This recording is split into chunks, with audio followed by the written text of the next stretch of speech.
Okay, so I wanted to talk about 3 things that you should look for while you're buying your first home. Now, I'm not expecting you to be a home inspector, but these are minor things that you can look for while you're out searching for a home with an agent, whether it's myself or whoever your real estate agent is, just so that you know, you may love the rest of the home, but these small things can actually affect you later. Whether you buy the home and you face the consequences later, or whether you get the home under contract, pay for an inspection, and come to find out that's a deal breaker for you once the inspection comes back.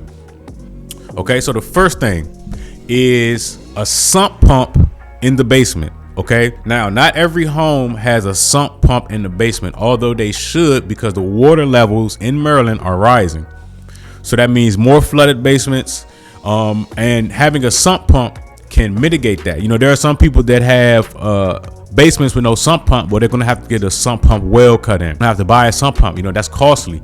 So when you go out and see a potential first home for yourself, look around, open every door in the basement, and look to see if there's a sump pump. Of course, I'll include a picture for you to be able to see what a sump pump and what the sump pump well looks like, so that you'll know. Because if the water levels rise and you have water coming into the basement, you could open yourself up to mold. You could start getting structural damage to the property.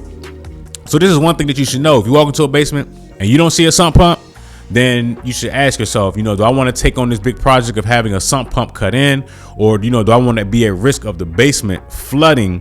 When if it rains, or if the electricity goes out and the sump pump doesn't have a backup battery. You have to ask yourself these things, when you first are looking for a home. And I explain this to all my buyers, like, hey, there's no sump pump in this basement. That's a problem.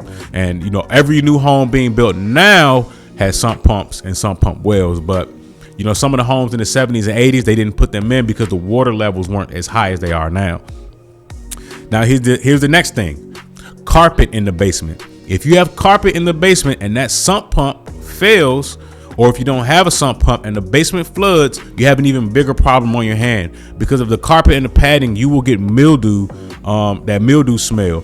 I've had a basement that flooded, had carpet in the basement, and then you've got to, if the insurance company is taking too long to come out, you have to get that carpet up yourself. You got to get a razor blade, and you got to cut the carpet, take it out, put it in trash bags, and try and get the smell out of the house. It's just a lot.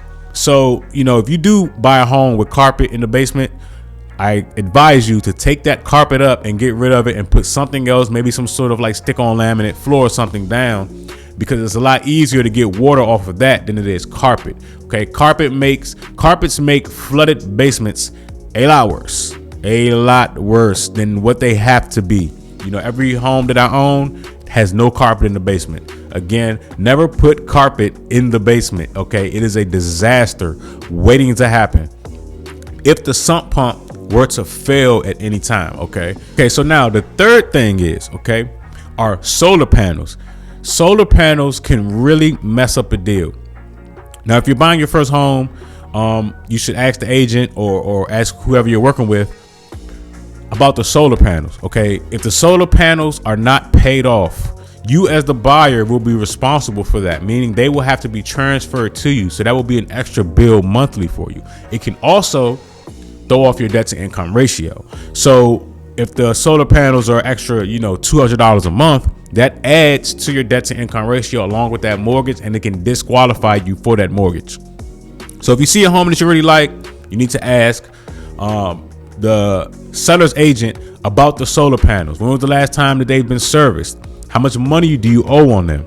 You should know these things, because solar panels are a little weird when it comes to buying and selling a home, especially if there's money owed on them, because what happens is they put a UCC filing on the title of that home, and a lot of times that title cannot be transferred to a new owner without the consent of, for example, Tesla. If they own them, they have to approve the sale of that home.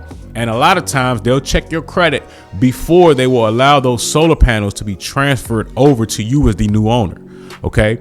Now, if they're completely paid off, then they won't check your credit, and there shouldn't still be a UCC filing. However, If money is still owed, they will check your credit, and this thing will now become a credit obligation of yours once it has been transferred. So that is one thing that all buyers should know. And my suggestion is to get the panels paid off before they are transferred to you. Okay. So I just wanted to just leave you all with 3 things when it comes to buying a home that you should always look for, ask questions about before you actually move forward to purchase the home. These are 3 things that just being out here in the market that a lot of buyers don't know or aren't aware of. And I always try to educate them on these things when they are looking to buy their first home.